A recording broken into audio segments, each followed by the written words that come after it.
Welcome back to What Arty Noobs with General Disturbance.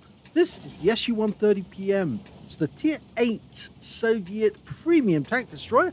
It's located on the south spawn of Murovanka, and this one is under the command of kosats13 of the F-Off clan.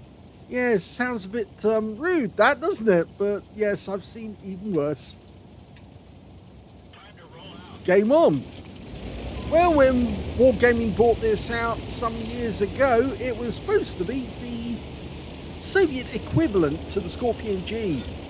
13cm gun, it's got the biggest alpha of any of the Tier 8 tank destroyers, and it's actually quite a good vehicle, except for the fact, of course, it has virtually no armour whatsoever. 20mm on the front of the hull, 15 on the front of the well, it's not a turret as such, but it's just the shield that goes around the gun.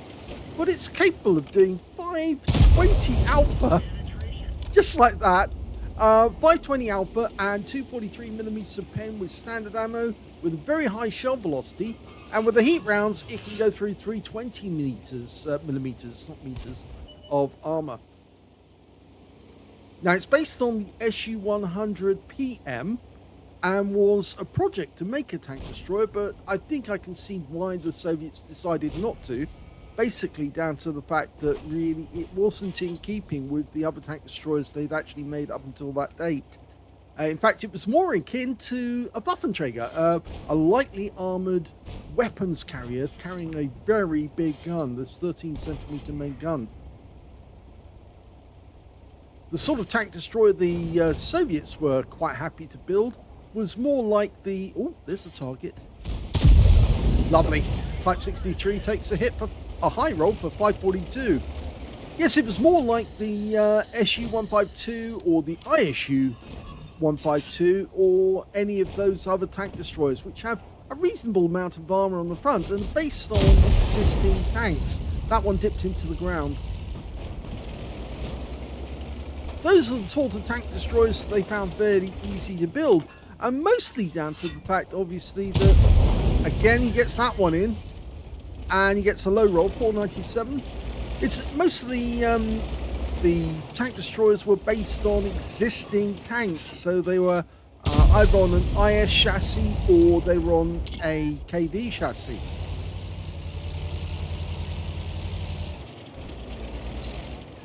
Of course, as you know, the SU-85 basically came off the T-34 chassis, and then the SU-120, or the SU-100 really, came off the hull from a T-34-85. A low roll again. He keeps getting spotted though every time he's popping up.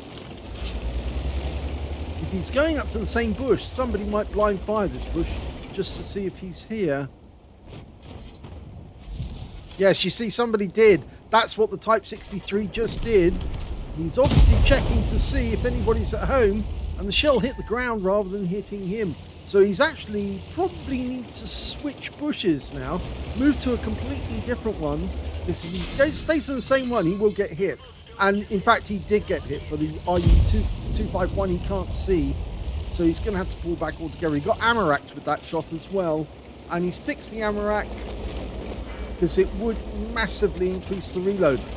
Standard reload is 13.04 seconds. He's got 11.28, which means he's got a good crew.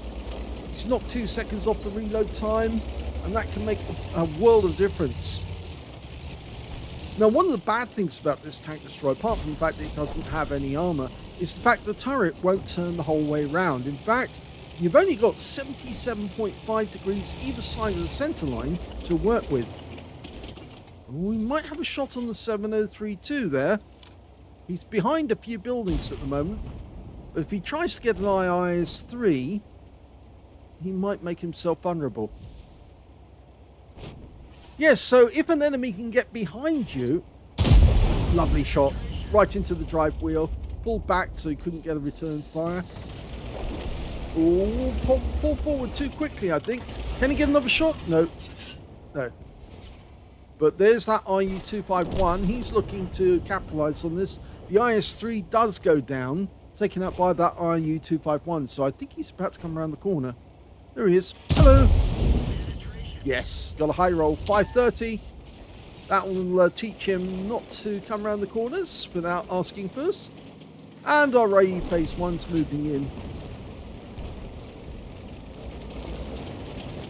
Okay, he's in a bit of a problem now. He's gone round the back of the church. Yes, so if an enemy can get behind you, you can't turn you have to turn the vehicle. And if you can't turn the vehicle, they've got you. So all they have to do is nail your tracks, and you're basically invulnerable, or vulnerable, not invulnerable.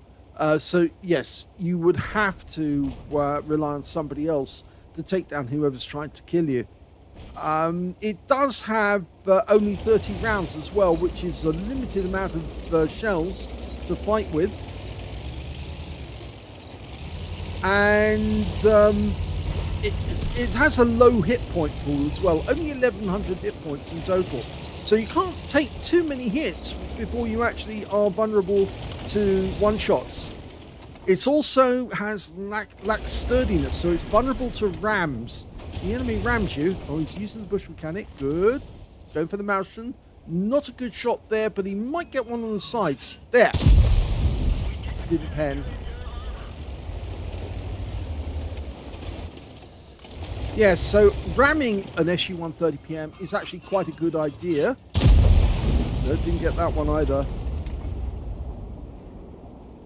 It has reasonably poor gun handling as well, which again is not a bad thing. And it has limited gun elevation. Its gun depression is only 7 degrees, but the gun elevation is only 37. So if you're trapped on the wrong angle, then unfortunately that will hurt you. Okay, now you can take out the T63, or Type 63 I should say. Go for it. Oh, the guy's rocking backwards and forwards to make it difficult. He changes his mind. I think he should have taken the shot. He's got to worry because there is a nomad nearby. There you go. Take it now. Go. Oh, and the Type fires back. He did get spotted. Well, it wasn't a proximity spot from the nomad. It was that the Type can actually see him. And there's the nomad, so we really ought to take him out altogether now. Stop him from mucking about. The RU-251's out there still as well.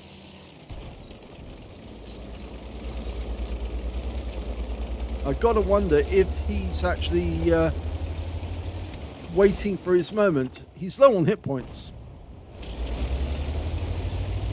I suppose the good thing is really the accuracy. It is fairly accurate. It does have a high top speed of 65 kilometers an hour. Good hit. Got the engine bay as well. And the gun arc is fairly wide, even if it's limited. It's 156 degrees either, well, in total.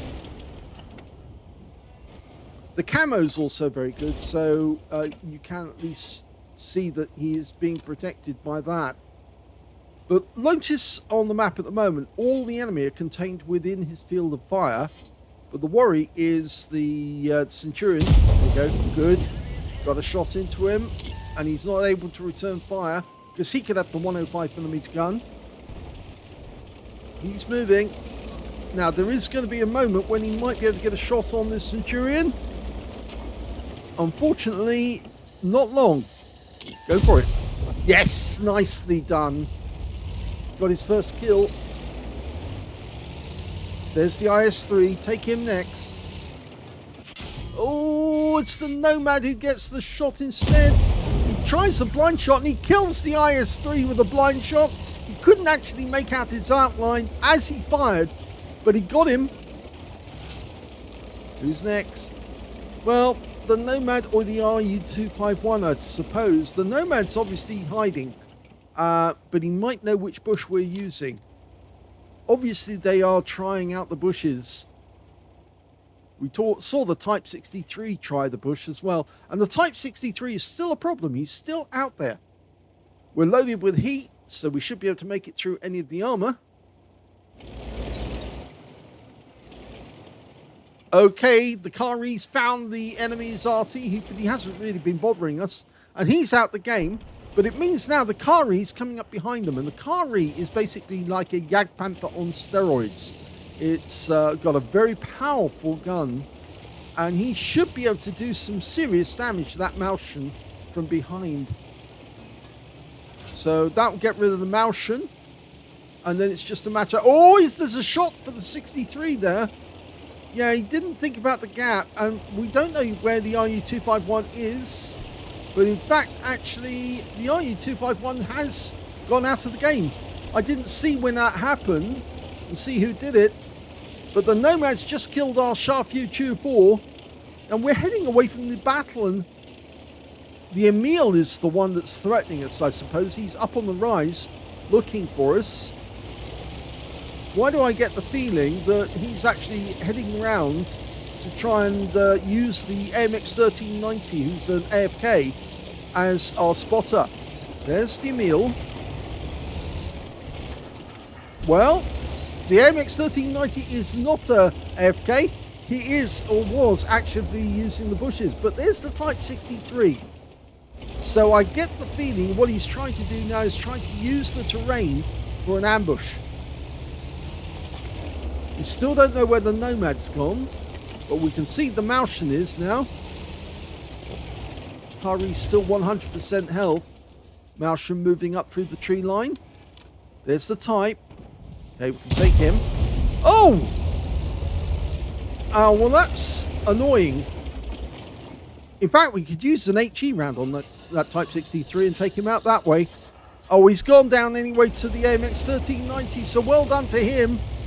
And now we can move up on the Malshan. Oh, no, we can't. The Nomad. Nomad suddenly appeared out of nowhere. Oh! And the Nomad goes down to the Kari, who finally got around to doing it. And that's a long-distance shot, but we lost the AMX 1390 to the Malshan, which now means that it's only down to us and the Kari. Ideally, he'd wait for the Kari to come in. But the good thing about this tank is it's so low, he could actually get below the Malshan's gun depression and stick alongside it whilst pumping rounds into the side of it. But he can shoot now. Got him. Oh, he's pulled back. At least the Kari is getting us to spot him. Okay. Moving up through the tree line bit by bit. Okay, the next rise is going to actually put him in full sight. So go for it. Go for it. Now, take him. Silent turret. Yes! Got him. Won the game. So well done to Kosats.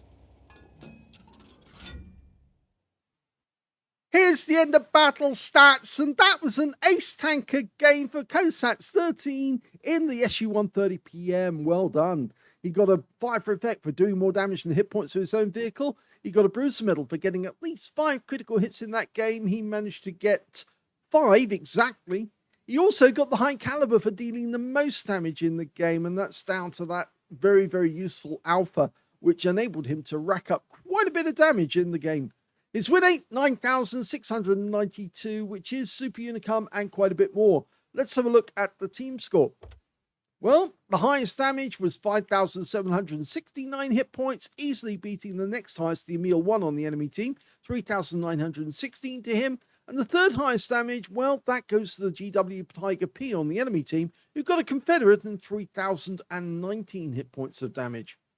When it came to kills, we can see the highest number was the Kari. He had 4 kills. 3 kills went to Kosats and also to the Emil 1 and the Malshan on the enemy team. And when it came to base XP, it's Kosats. Yes, he got 1,489 base experience points out of that one. And 1,135 went to the Skoda T56 and 1,002 went to the IS3. And they were the only players who managed to breach 1,000 base experience points in the game. So they were the ones pulling it. And you can see it was down really to 2 players in the end. It was the Skoda and Kosats who were doing most of the work. 21 shots fired. Remember I said only 30 rounds in total, but he still managed to get 21 shots of which 13 actually hit the target, but only 12 actually penetrated. Penetration is a bit of a problem, and you see a lot of SU-130PM drivers will overload on heat rounds to make it more certain that they do definitely get the penetration. 5,769 hit points of damage in total, of which 3,467 were at more than 300 meters. It is a traditional tank destroyer. It's one of those ones where it stands off at long range. You're not going toe to the toe with the enemy in this thing, not mainly because there's no armor, and if the enemy ever gets close to you, they could just ram you and deal a huge amount of damage with that alone. Even a light tank can do serious damage to an SU-130PM. 3 hits received, all 3 were penetrations, I'm afraid. Yeah, nothing, the armor's not going to stop anything, not even machine gun fire, I think. Well, no, that's what it was there for. 1 enemy vehicle spotted, 7 enemy vehicles damaged, 3 killed, and he earns 69,327 credits profit, even though he did use premium rounds. And he also took away 4,690 experience points out of that one as well. So yeah, good example of how the SU-130PM is capable of generating serious credits if you need to. That's 70,000 credits for 12 minutes work, but it is capable of generating a lot of credits if it's top tier. But you wouldn't be top tier all that often. You're more likely going to be supporting tier in a tier 9 or tier 10 game, but that's going to generate lots of XP for your crew anyway, because you'll be hitting higher tier opponents and dealing damage to them. So I hope you enjoyed that replay by Kosats. If you did, please give this video a like. Do subscribe to our channel. Leave a little comment down below because it feeds the algorithm. And thank you for watching.